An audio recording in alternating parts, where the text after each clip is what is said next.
All right, continuing. Where was I? So yeah, I don't want to be a professor. uh, Back to video games. So video games, gameplay, self overcoming, and look at this nice there. Uh, Gameplay and play. I broke it off on play. Play is the free expression of power. You know, living beings play for no reason other than it is a purely enjoyed, joyful. I mean, that's a bit repeating, but you know what they're enjoying is the expression of their life energy, vitality, power. You know, you play just because you feel like it. You know, no other reason than you can.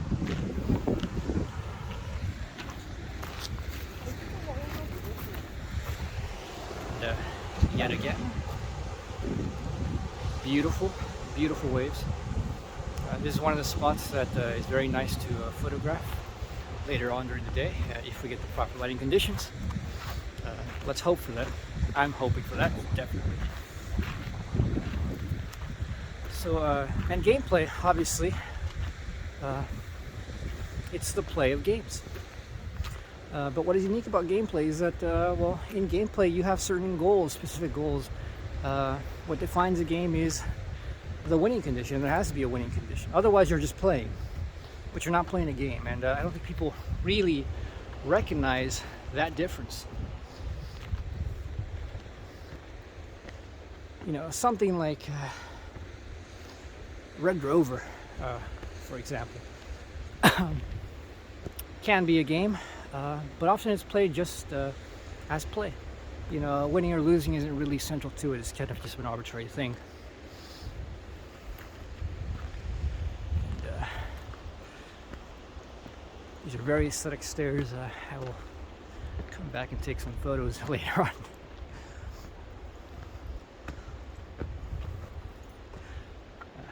Lesson learned, by the way. I have a battery bank for my phone, which I did not bring today, and my phone's already at about 55% after about an hour of video, which isn't too bad. I mean, this is a HD video, and my phone is definitely working overtime with 2 cameras. Looks very nice anyways. But I should have brought that. I didn't think it would be that long, but oh well, it is what it is.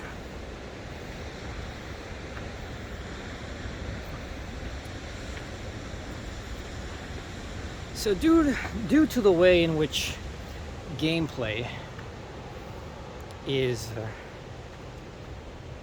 constricted by the necessities of a game, both to have winning conditions and to have the factor of being fun, which art does not have, by the way. There are art pieces which are not fun, but they are highly meaningful, very beautiful. You don't engage those art pieces for fun. You enjoy them, but the joy is not the joy of fun. You know, people mistake those kinds of things too. Let's see if we get that. Very nice. That rock definitely is one of those views that are very nice later on during the day.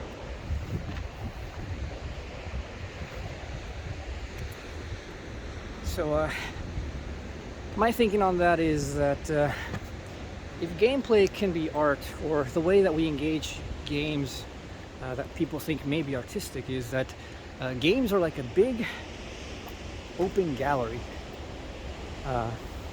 you know, like an art gallery, in which it's a space for you to have a kind of experience. And so games have more of an have the more of a sense of architecture than anything else. Where gameplay and the 3D spaces are the shapes of interaction, and obviously the ways in which your interaction can actually do things. And oh, that's where we came from, by the way. I don't know if it looks as nice on the camera as it looks to my eyes. I doubt it, but it is what it is.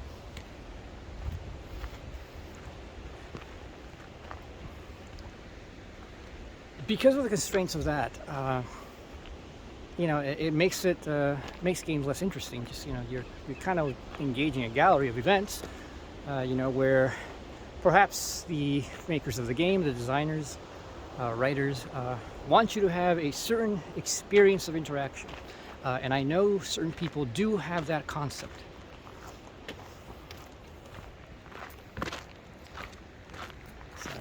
Don't want to catch people on camera that don't want to be on camera. But then again, this is a public park, so.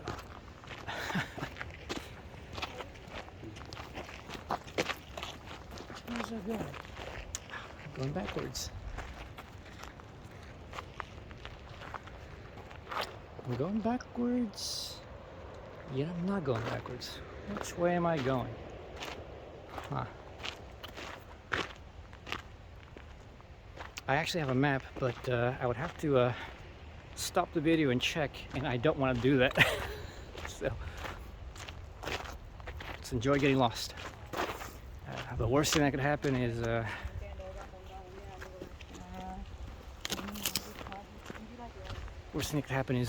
waste of time. Oh, no, we're heading in the right way. Right direction.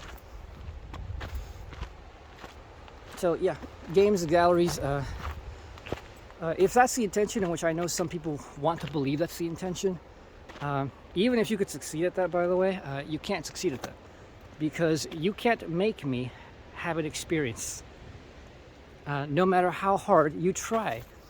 You know, there's somebody, I don't know this person's name, but I was in a server with a person who was a former Disney Imagineer, who then now works for a tech company. Oh, look at that.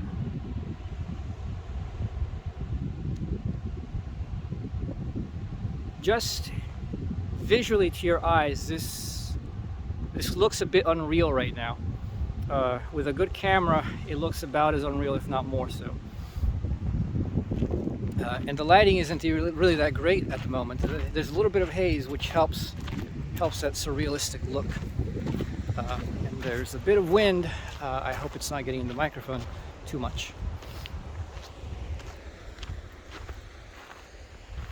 Anyways, and this person, this former Disney Imagineer, works for a company that now is trying to do for virtual reality, the ideal virtual reality, which is what I would call genuinely augmented reality, except maybe you should reverse it. It's augmented virtuality, where you have they put a VR headset on you, and you're shown a virtual world, you know, and rendered in 3D and all that jazz. But you're placed in a physical location in which key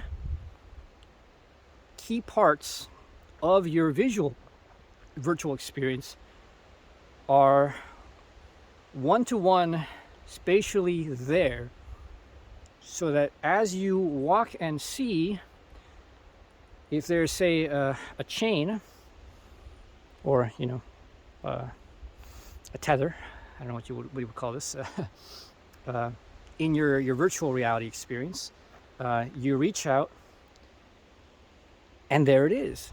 And this helps trick your brain into really falling for the illusion. You know, people say that already with just the visual side. You kind of forget that you're not in reality. You know, your brain just becomes accustomed to it, and your mind accommodates, and you just move around it as if it's real. When you actually have tactile relationships, then it gets really real. And so, you know, if the idea behind that is, if they want you to have a specific experience, this is the way to do it, because once your brain is tricked into beholding that's a very aesthetic dead tree. I think I've taken a picture of that before. Very nice. If your brain is tricked into that, you're more likely to fall for charged illusions, if we can say that, where the aim of the art piece, let's say, is to give you an experience. It is indeed amazing.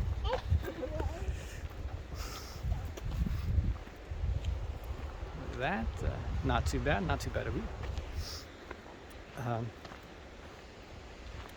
So let me give you an example of what this person was doing. Apparently they have this simulation of you experiencing a terrorist attack. And so you're giving an experience where you're walking down a street, and there's a car bomb that blows up, and there's objects placed specifically at the places one-to-one map to the virtual reality, where if you reach out, the thing is right there and you feel it and you're like, oh wow.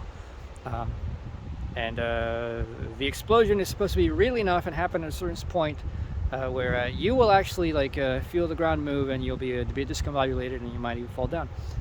But it's okay, you won't crack your head. At least I hope that they're not trying to crack your head.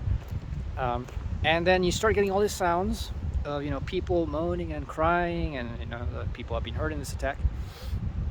And you're supposed to then kind of go like, oh, okay, let's we've got to do something.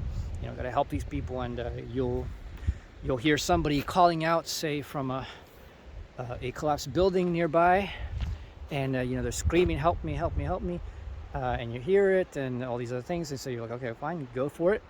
And you're supposed to reach out, and there's somebody under the rubble. It's a little girl, and when you reach out, so there's somebody, an actual person, on the other side of a fake cracked wall, or collapsed wall, whatever you want to call it. And oh, this looks amazing just visually. I'm looking at my screen right now. Yeah, you cannot appreciate how good this looks to your natural eye.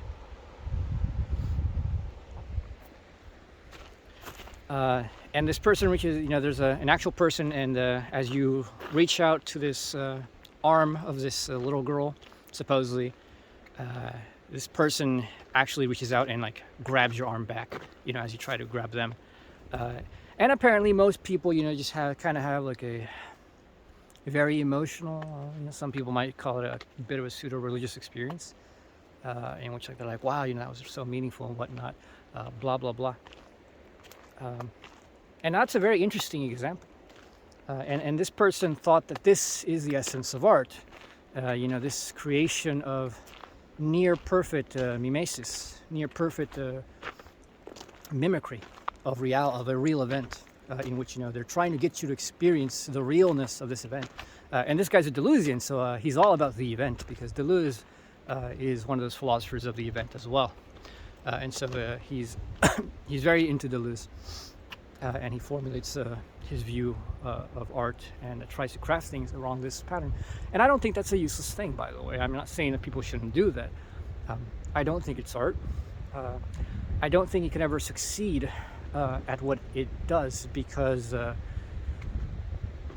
you always have it in the back of your mind that it's not real, and that it's still an illusion. And no matter how realistic you make it, unless you wipe somebody's mind, they know it's not real, and that you will never get the proper reality of the event in that manner. So mimesis is just not possible. The only way it could be possible is if you weren't mimicking, but you actually finally did it, and you did it in such a way that the person doesn't realize that it's not real, therefore making it real. That's something that's a very mystical outlook, where, look at this path.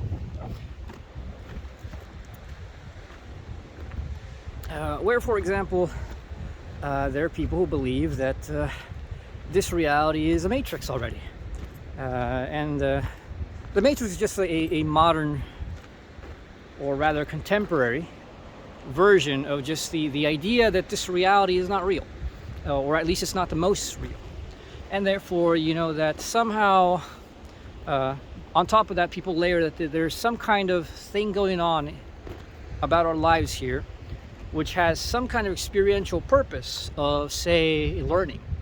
So that whether you call it incarnation or projection or whatever other jazz. Oh, this is one of those views here that is just amazing when the lighting is right.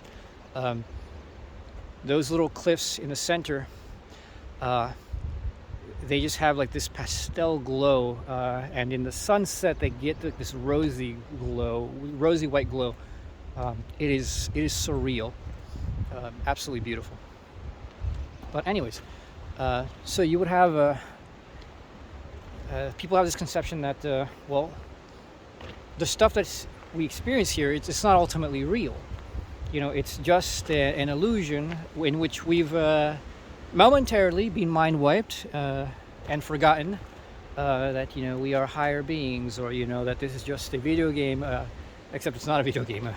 Most of us here aren't playing to win anything. Most of us here are just here to survive.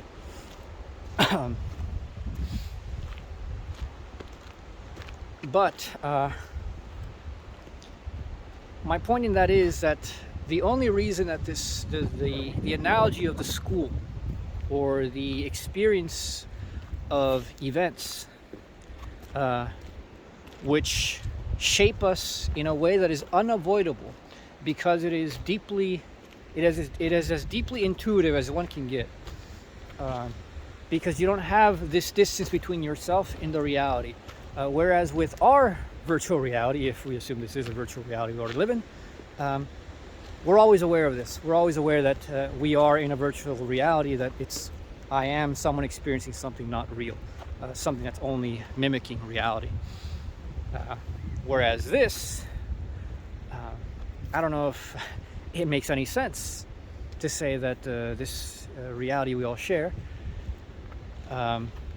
is mimicking anything. This is a reality. It may not be the ultimate and highest reality, but it is real. Like these are real experiences. In the same way, say that for example, if you fall in love, people have this happen. You know, we know this for a fact. In a video game, for example, you meet somebody online, and you know, you hear this mostly in MMORPGs, like World of Warcraft, blah blah blah. And you know, that relationship, that romance, it's real. You know, it's totally real. Is it as real as people who actually meet in real life, and all of that, and the additional things that come with it? No, it's not as real, but it's still real. Like it's actually a real relationship. It's not as deep as it could be, but it's real. Likewise, one could say the same thing about our reality here. It might not be as real as it could be, but it's definitely real. Let me see if this goes down there. If it does, I'll just get a quick look down the stairs. Otherwise, I definitely don't want to go down there. It's not anything interesting.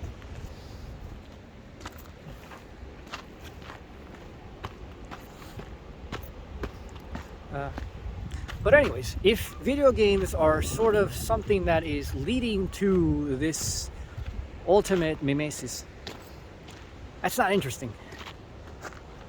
And, as you can see, we get harbor seals here. Very cute. But they tend to not like people that much. They kind of keep away. Unless, you know, they're very, very sleepy or something.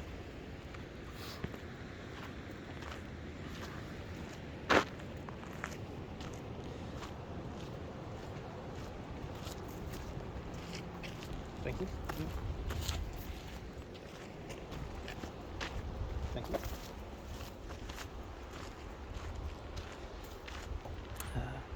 Nice view, nice view. So, mimesis. Yeah, if that's where things are going, we'll never do it. We'll never accomplish it, unless, of course, you just want to replicate this reality. And why would you? Ultimately. Excuse me? Hey, mommy.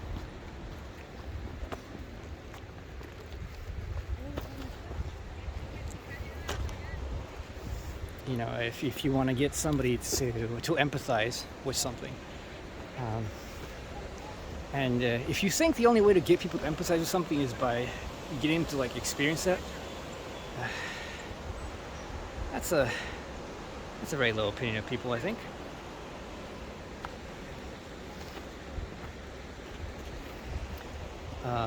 Although I admit that most people seem to genuinely lack the capacity to empathize, or rather, lack the capacity to sympathize, let alone empathize, without themselves suffering those specific things. And in that case, I think such people need to keep developing. And that's what this experience, if one wants to interpret it that way, metaphysically is about. I mean, you come in, you know, let's assume there is a real world. This is a kind of like a matrix. Oh, this little road here is so nice. In the fall, actually you can see it here a little bit. I'll see if I can get it on camera. There's this red moss that grows on the trees here to some extent, and it creates some really beautiful patterns. Anyways, if you take this world to be a matrix, and our lives here to be, you know, our lessons, you know, grade 1, grade 2, grade 3, up until adulthood. You keep coming here until you get every lesson, and this is the school of hard knocks. You learn by doing, and there is no instruction manual. And those who realize what the game is, or what the experience or what the lesson is here, and try to tell other people, hey, you're supposed to be learning this lesson. Those of us who aren't awake to that, we don't care. That's just the way it is. So it's a school of hard knocks for everybody. Until you kind of wisen up enough that every time you come back, you have gained an internal, intuitive experience of things, which has nothing to do with your conscious memory. You know, it's like your motor skills. Even if you get amnesia and you forget who you are and where you've been, you don't forget how to walk and how to move. You don't forget that you are a emotionally sensitive person. You don't forget that you might have some social anxieties. You don't forget all those things. Those things are wired in deep to your mind, to your neuronal system.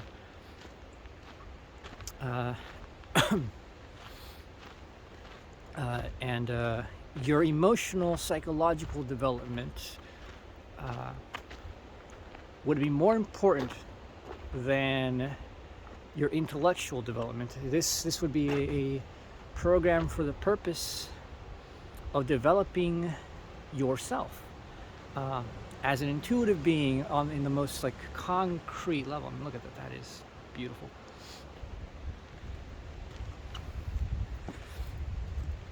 So what would carry on, according to such people who believe such things, is precisely those emotional behaviors and attitudes that you create. You know, what are these called? The things that your long-term and deep habituations, which involves an intellectual development. You have to, certain habituations are not possible if you are not conscious and trying to make them happen.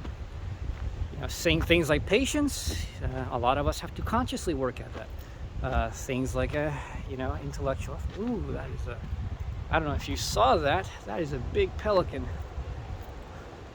and that is a pelican. Yes, it is a pelican. It's a brown pelican. I've never seen those. You know, we usually tend to see them as white. Look at that. This is one of those that I will definitely come back and take a photo.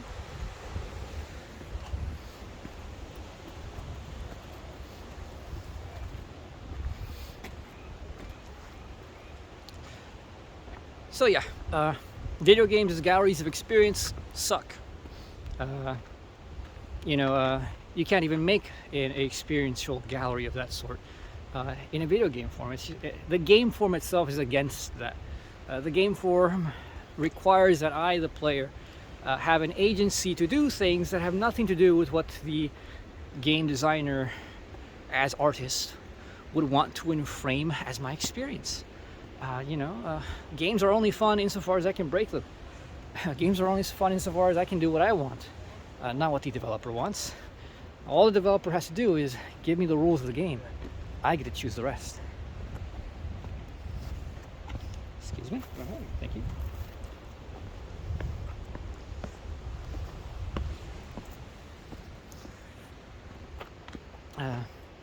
So since that fails, ultimately what does a game allow that is artistic?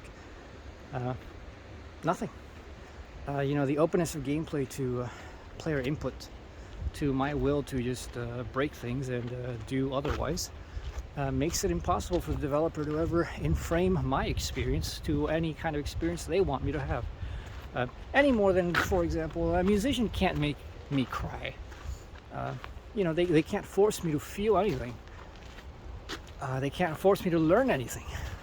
All they can do is present the art piece, in as much as they're capable of giving it some kind of internal logic of self-development. And those things can and do. Look at that. Beautiful. Can and do have deep meaning for us precisely because of its sensuous nature. There's an intuitive aspect to us as human beings that deeply connects with that. And art, therefore, when we are open to it, and we don't choose to be open to it, by the way, the openness is something that happens. Just like growth, you don't choose to go like, I'm going to mature today. You don't get to choose that. It happens. You are already always a person on the way, becoming to what you ought to be. So ultimately, to finish that, video games can't be art, and you know what? I don't care. I never played video games for their artistry anyways. I played them because they were fun. And I think that most people who genuinely have been gamers just play games because they're fun. And certain times, stories are cool, characters are cool. We like with anything, things are catchy or not. But nobody's losing their mind over, oh no, video games aren't art. Who cares? They aren't supposed to be, and that's exactly perfectly fine. People think that if they aren't art, then somehow games are not meaningful. But as I said at the beginning of my discussion on the games in this video series, it's going to be a two-part, I think. As I said in that, video games are a real, games as such are an expression of a truth about ourselves. Nothing wrong with that. Nothing bad about it. So I don't feel bad about that. I don't feel games are demeaned by not being art. And I don't know why people are so obsessed with that. And I'm not saying that people are generally obsessed with it.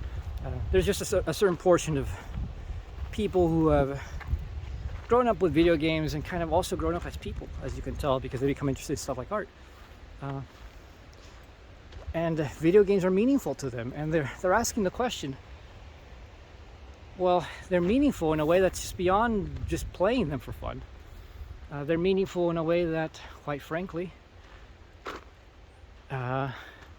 touches them in a deep way. Then they have fond memories of these things, and they connect to the stories. And some of these people are masterful at interpreting these stories. They are very good. Very, very good. I enjoy watching their videos. I enjoy the ways in which they bring stories together, and they make me realize, the concept of a lot of these stories is insanely good. The possibilities, the potential was amazing. But the fact that these are games ultimately hampers them immensely, and the execution is,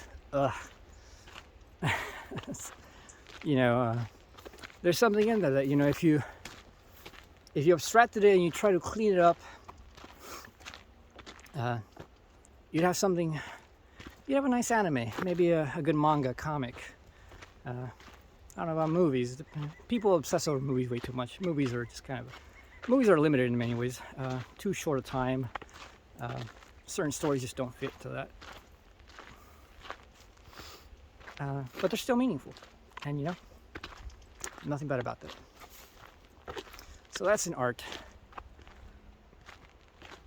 Let's move on from art to something a bit less philosophical. Still philosophical though.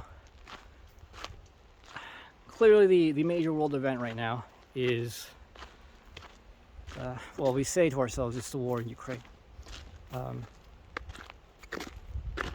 If all you know about the war in Ukraine is Russia is invading Ukraine, Ukraine is defending itself, you know, the West is trying to help Ukraine as best as it can, but you know, we're not engaging directly because Russia's threatening that if anybody else gets in, they will use nukes, and you know, we all take that very seriously, and so you know, we have to swallow our rage and pride and just feed weapons into Ukraine, take refugees, and hope for the best because we don't want World War III.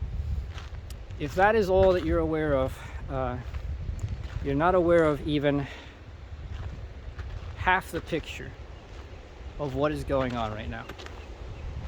There's so much going on right now that is far more than just Russia and Ukraine and that war. As you can tell, this has had great consequences.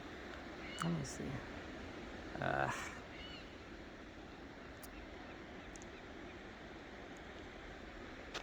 Can't get rid of that little gray glare.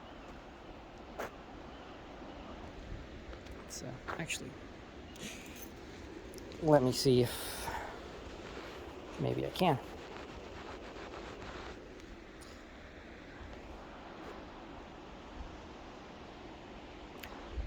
Nope, apparently I can't. Yeah, it's due to the direction of the sun. Nothing I can do about that. The angle is just coming at the right perfect angle that it's bouncing off between the lens. And if I had a little lens hood like good cameras have, it would do something about that, but I do not. And I know those exist, but I don't care. I don't use my phone for photography enough that I would bother with it. I don't know, maybe I'll think about it.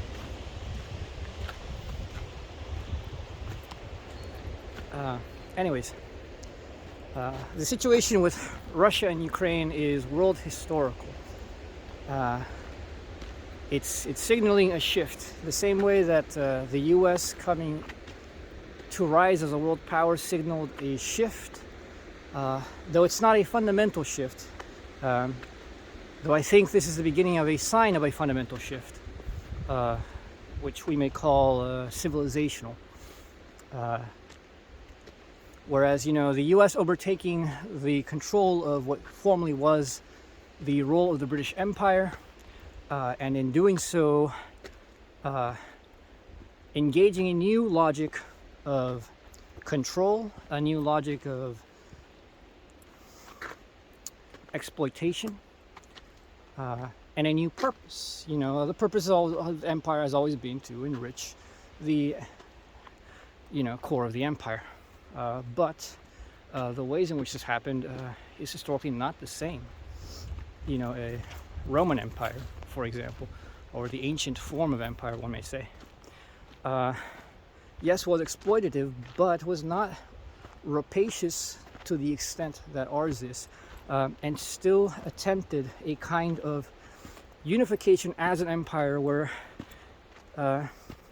people were not entirely at odds with it. You know, even the people who were brought in under the fold, who weren't fully citizens of Rome, still had the hope of, let me see if you can catch this. No, that glare does not let you see very well what's on the other end. All those white, dried out trees are very nice.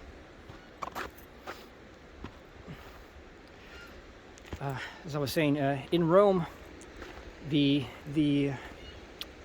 extraction of resources was not as rapacious and not as single-mindedly as to destroy peoples and places without concern. There was some kind of equilibrium, and there was some kind of way in which people could be integrated into the empire without being utterly destroyed. And as we know that with their religion. Does this look any different? Oh. Interesting. Alright, that looks a bit better, so I'm going to leave it like that. Though I like the 3 times, it's getting kind of fogged up in the visuals. I've got plenty of time. So given that, the British Empire, became far more rapacious, but still was not genocidal and was not completely destructive to the peoples which it conquered. European colonialism did have quite a bit of genocide. Let's not deny that. But it also had certain ways in which peoples were still integrated and they were not completely made into utterly meaningless objects of just, that could be used and disabused and thrown away willy-nilly. With the development of modern capitalism, which is taken to its fullness by the US, what comes to dominate is simply the desire for profit at all costs, with no thought about integration, no thought of a long-term future. It's profit immediately for its own sake. And obviously it's not necessarily true. The sake is the sake of power. Capitalists want money, but what do they want money for? It's not just they like the money numbers. No, the big capitalists, the big bourgeois, as the Marxists call them, shore up money because it shores up power. They don't care about the numbers. They care about what the numbers do. There's bees. So a lot of these people do not care about society as such. They're not society builders in the ways that we may normally think. Let me see where this goes.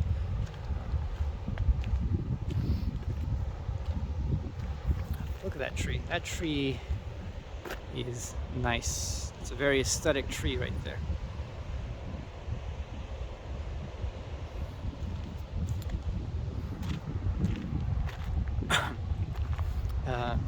So what was I saying? Yes, they're not society builders in many ways. What they're looking for is their power in the ways in which they can manipulate things to their own advantage. The general economy is not of their concern. If they can crash economies, if they can destroy civilizations, if they can end peoples, and they can benefit through it, they will. Who's the famous guy for this? George Soros. Bankrupted entire nations, speculated on their currencies, devalued them, and cashed out big time in betting against them. Those kinds of people don't care about capitalism. Those kinds of people don't even care about capital in the money sense. What they care about, this is kind of a joke people say nowadays, cultural capital. They care about the ways in which they can control everything. And these are the peoples who are famous for giving a lot of people quite a bit of string to play with conspiracy theories. You know, the Bilderbergers, the G20s, the WEF, World Economic Forum.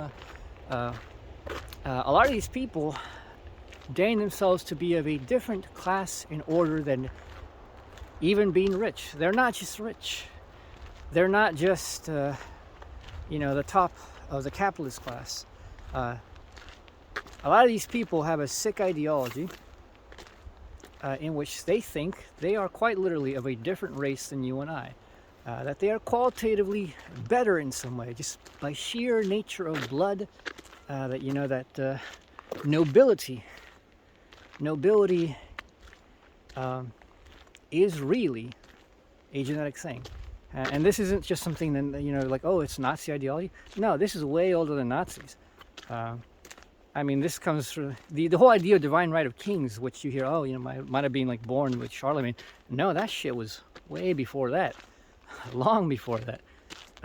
You know, like a lot of these kings claim not to be appointed by God. They claim to be the sons of God. They're crazy.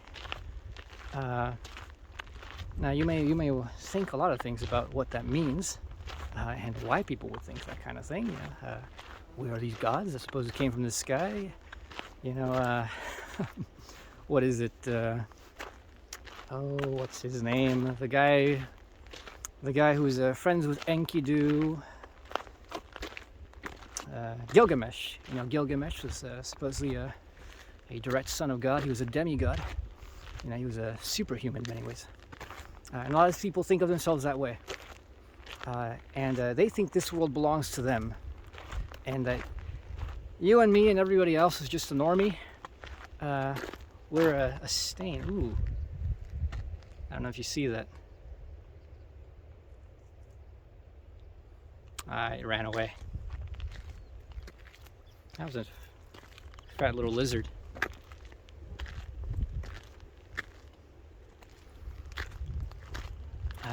Anyways, those people really believe that there's something else. And then they don't care if the rest of us die. They think, you know, they'll be fine. They'll inherit the earth, and they have all these weird little ideologies, and they literally run little cult circles. And they have plans. Whether those plans ever give fruition to anything, I don't know. But they got a lot of money, and if anybody can make things happen when other people don't want it to happen, it's these people. Why was I talking about them? God, I'm rambling. And as you can see, for right now, the day has kind of soured a little bit. The clouds have rolled in from the coast, and we're not getting a nice clear daylight. And I'm not too worried because the last time I came, this happened as well. And it ended up clearing up more than anything.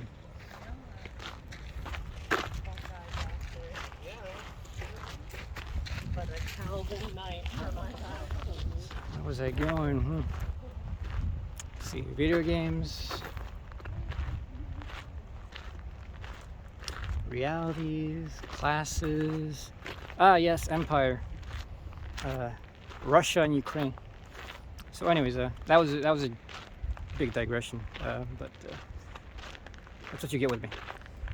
So, anyways, modern empire, the U.S. empire, is signaling that it is now becoming decrepit. It's entering. You know, people talk about late-stage capitalism.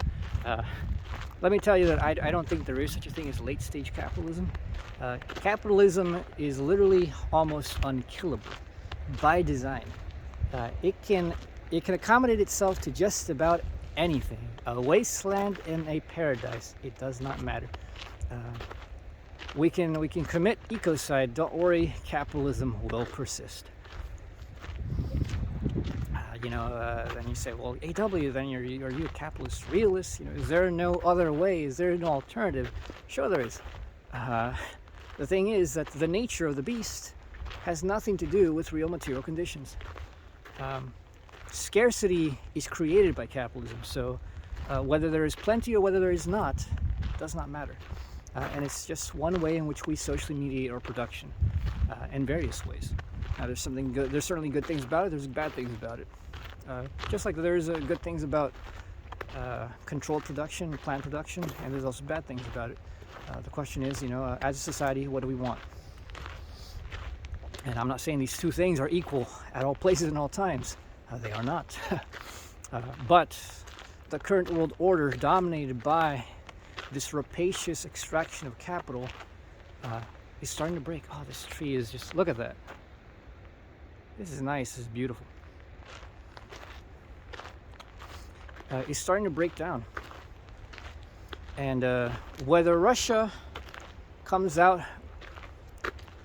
ultimately gaining from this or ultimately losing from this, I don't know.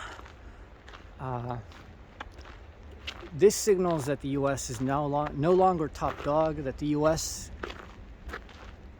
Can't threaten without biting. We barked a lot up until now, and Russia has called our bluff.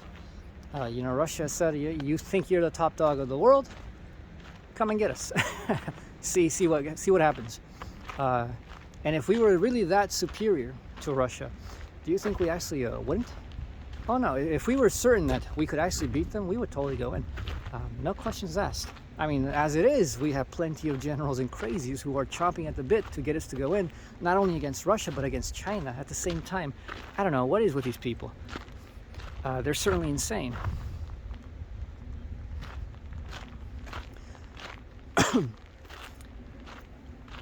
So, the situation as I see it, quite frankly, is I don't see any good guys in this scenario. I don't think Ukraine is innocent. I don't think we didn't have a hand in it. I don't think Russia is acting irrationally. I don't think Putin is insane and doing something crazy. No, Putin is actually acting quite rationally. Putin warned that he would do this if we kept messing with him. We poked the bear, we fucked around, and the Ukrainians found out. And the unfortunate thing is that Ukrainians are the ones paying for this, as opposed to us. We are just like, the big bully in the yard, pushing someone else to go and fight another bully in the yard. We're not actually gonna step in and fight the other bully directly because we're afraid of that other bully. We're not sure we can completely trounce him. But we're totally willing to send in the scrawny guy over and over and over, as long as they can survive. There's a phrase people have been saying around that the U.S. is willing to fight Russia to the last Ukrainian. That's a disturbing and sad thing. Now the Ukrainians are more than willing to keep fighting, and I would say that they have every right. If they feel themselves to be an independent nation and they are willing to shed blood for it, which is what is required, then I can't hold it against them. But likewise, Russia is doing no different than we are, than we have already done.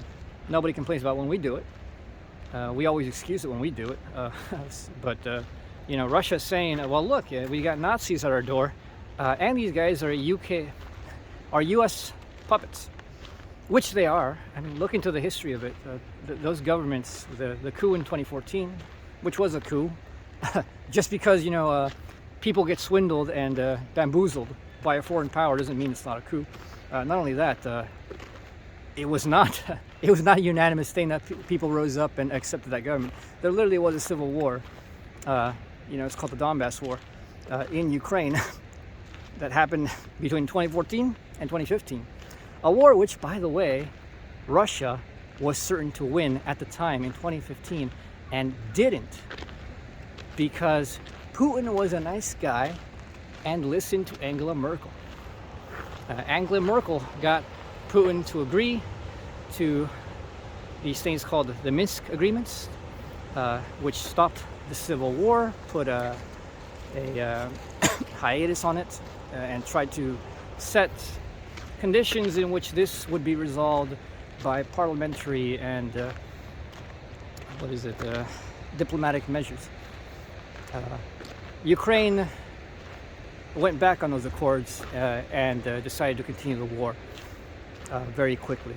So, You know, the idea that now Ukraine's saying like, well, you know, we're down for diplomatic solutions, but you know, you just need to go back, Russia. You need to like just stop what you're doing. You're bad, admit it, and go back, and we can start out clean again, right? That's not going to happen. They already know that Ukraine doesn't keep their word, so who cares? As far as Russia's concerned, they're like, their geopolitical interests are being threatened, just as our geopolitical interests are often threatened. If it's okay for us, if the Monroe Doctrine, which still stands in the US and North, Central, South America, if that still stands and Russia says we have our version of the Monroe Doctrine, one of them includes that Ukraine will never be used against us, and they have made that clear. It sucks for Ukraine, but that's the reality. I don't see a reason to really be losing our heads about the morality of this, as if morality has anything to do with geopolitics, as if ethical existence exists between states which are in opposition of this sort, because it doesn't. You know, who enforces anything upon the states? States are sovereign, and when they decide that in their sovereignty that things will come to blows, then things come to blows, and the only solution is to blow right back.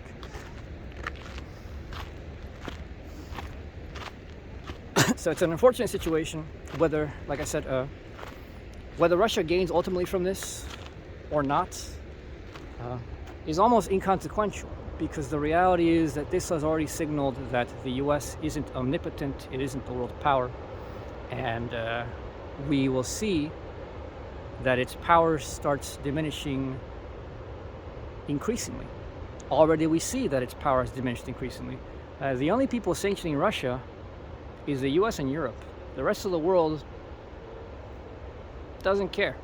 They've condemned the invasion, but condemning in words is the easiest thing you can do. Nobody cares. We do it all the time. It doesn't matter. The question is actions, and when it comes to the matter of actions, outside of Europe and the US and Canada, nobody's sanctioning Russia, by and large. So, you know, that's something like 3/4 of the world's population is not actually doing anything to help Ukraine, and you know, standing by that in this matter. What can you glean from that if you are a Western liberal who really believes in those values, other than that, if you claim to stand for the sovereignty of states and for the values of culture and you know, against genocides and whatnot, why aren't you doing the same thing that you do for Ukraine, for the rest of the world? There is an element of racism to it. There's just a, you know, this, and I don't think it's like a genetic racism. I don't think it's that. I think it is good old European chauvinism and just, if you could call it, a cultural racism, in which, you know, these people share our culture, these people look like us, these people have some kind of relationship to us, you know, so therefore we feel some affinity, even though prior to this Europe didn't give a fuck about Ukraine, and neither did the US, except for certain power plays that were being made. But aside from that, let me go through here to get a little bit of a vista. I think there's maybe one or two things here to see, and I think I've got plenty of battery where I don't have much more to say, so while I think about something to say, I will just be quiet and walk the rest of the perimeter of the place here. And, I'm not going to get in the way of these people taking photos, but this is pretty interesting. That little island in the center that you see, if you can see it, is it that one? That one. I don't know if you can see it, but you see that white stuff? That's bird shit. That's it's not nice, you know, low granite or whatever. Which makes you wonder if the rest of those isn't just the same. Might be.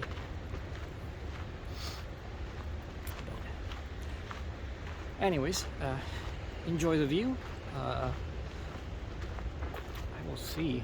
My feet are starting to hurt a little bit, but I actually enjoy walking quite a bit. Even with all this talking and staring at myself in the phone, I'm still enjoying this. And certainly, despite all these passerbys, I think I've still managed to entertain you, if only for a while.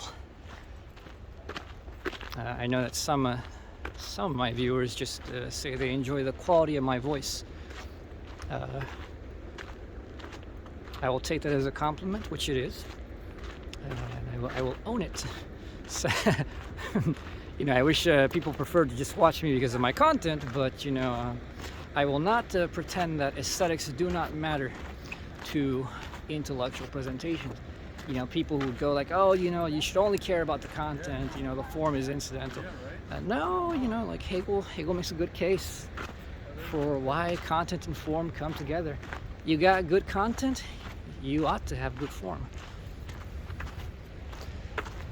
You know, and if you have, say, a dry philosophy with a dry presentation, there's a reason that you present it in that way. It has a significance and importance to its meaning added into that very aesthetic form. So, you know, making things entertaining, giving artistic considerations, examples, form, poetic form, for example, all that adds to, it is a content to a philosophy. It's not merely an empty form. So, you know, being a good orator is certainly important to philosophical cognition. Being a good writer is certainly important.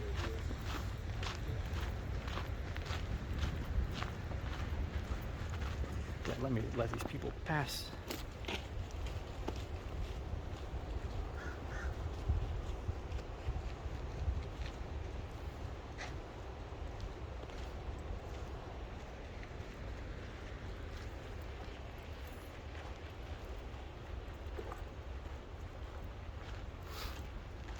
One of the nice things, by the way, is that when I walked in here, when you come in a car, it costs you about $20 per car, regardless of how many people you got in there, just to park in here.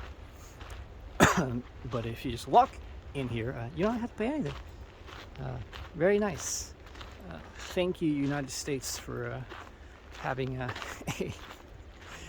an intelligent, what would you call that? A rule? No.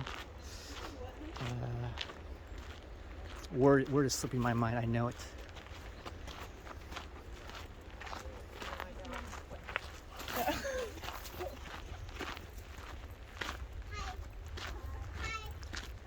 Policy. That's what it is. Intelligent policy.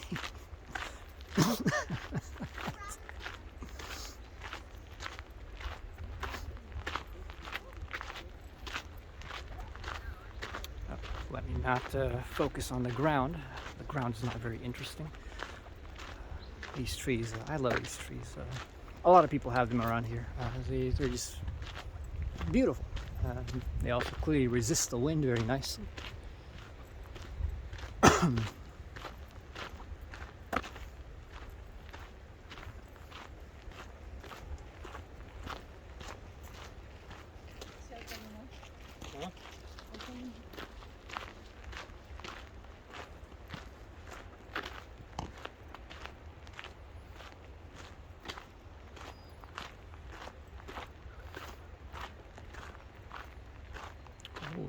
I don't know if you can hear that. You can hear the seals barking. Well, not seals, but sea lions barking out in those rocks. They don't come up at the shore, as far as I can tell, but they're out on the rocks that are surrounded by the sea.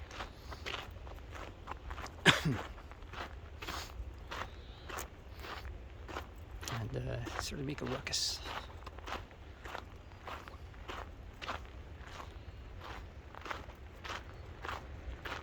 Alright, still got 28% of battery left.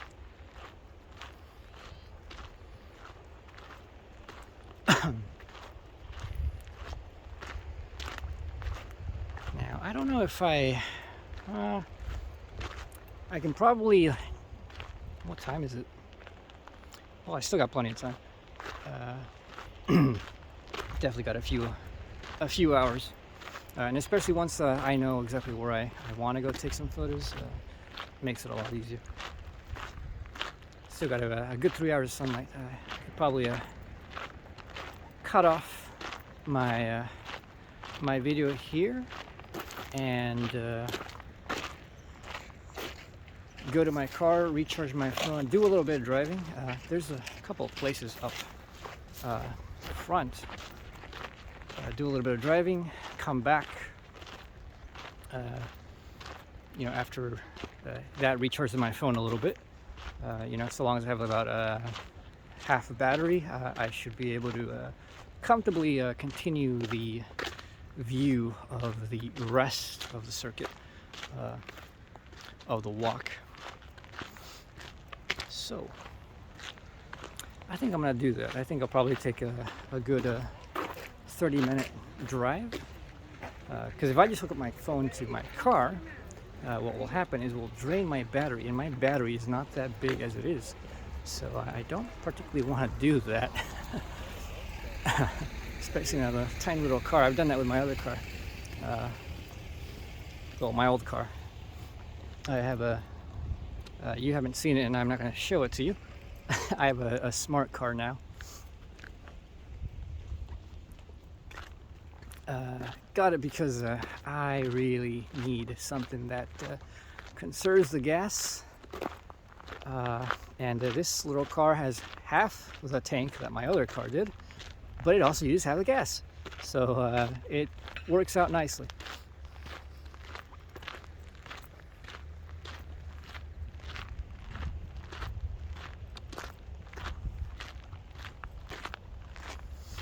And I have to admit, I found this to be an enjoyable experience. You know, usually I don't like taking hikes alone. I do enjoy them, but you know, going someplace like with a thought to do anything, like, you know, like this national park, it doesn't sit well with me. I just get dispirited, and you know, being alone and having no one to share the experience with, no one to talk to, really boring. But walking around with this phone in my face and having something to talk about to my imaginary audience makes it more bearable, more enjoyable, that's for sure.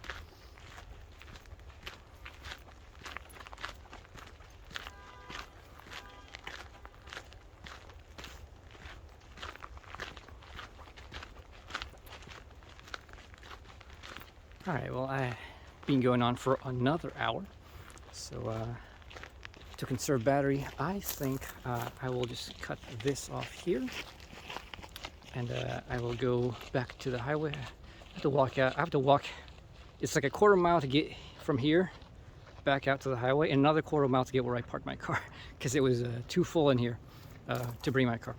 So I'm gonna go and do that, conserve my battery, drive around for about 30 minutes, then come back and do the rest. And I don't know if I'm gonna film it or not. I'm not gonna be really taking out my good camera, because I brought it because I want to take some good shots. But if the sunlight does not get fixed up, it's not gonna really be worth it. So let's hope that conditions improve. But if they don't, I will be back here with my recharged phone, and I'll show you the rest of the park. See you around.